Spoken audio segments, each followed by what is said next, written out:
All right, so I think we like 1 week out or a little bit. Tank like Ryan? 8-9 days, yeah.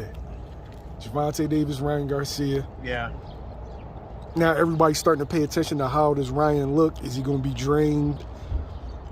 You're an expert in that field. Is the rehydration clause that big of a deal? You've had to deal with it on numerous occasions. No, it's not.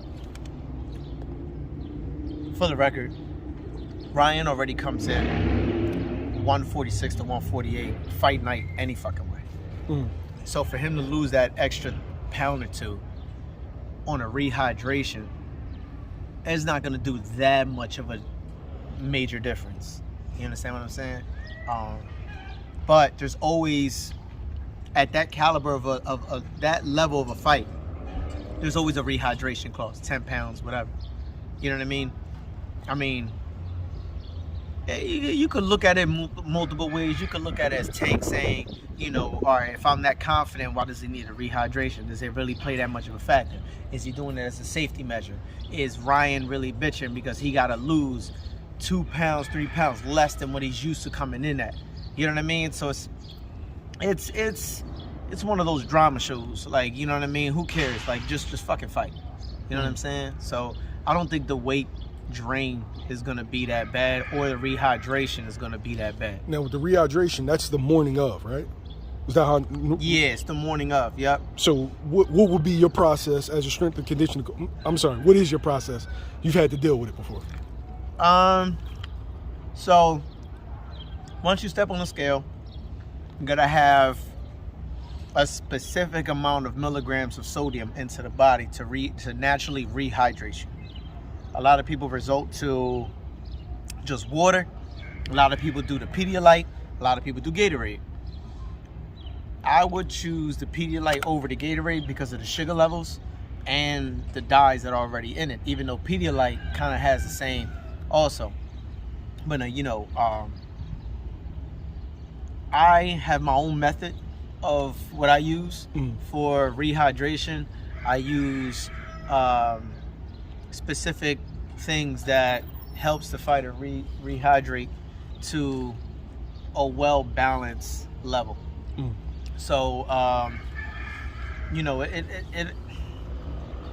know you're not trying to give up too much. Yeah, it's like there's a lot of ways to do it. You could do a lot of water-based fruits, like you could do like honeydew, you could do cantaloupe, you could do grapes, you could do watermelon and stuff like that, and then that'll get you back up. But it's super fucking hard to rehydrate 10 pounds off of eating. Normally those weight that they gain of rehydration is fluid. Now, are you constantly, when Boots was in the title eliminators and you had to do, are you constantly watching his weight? Are you constantly like weighing in on him? Honestly, no. That was one thing that I was very fortunate to experience is with a dedicated guy like Boots. Boots never had to worry about weight. You know what I mean? So even in the rehydration, it was. Yeah, he was so disciplined. He's so disciplined. Like he's been doing this for so long that it's like telling the kid not to touch the iron when it's hot. You know what I mean? Don't touch that shit.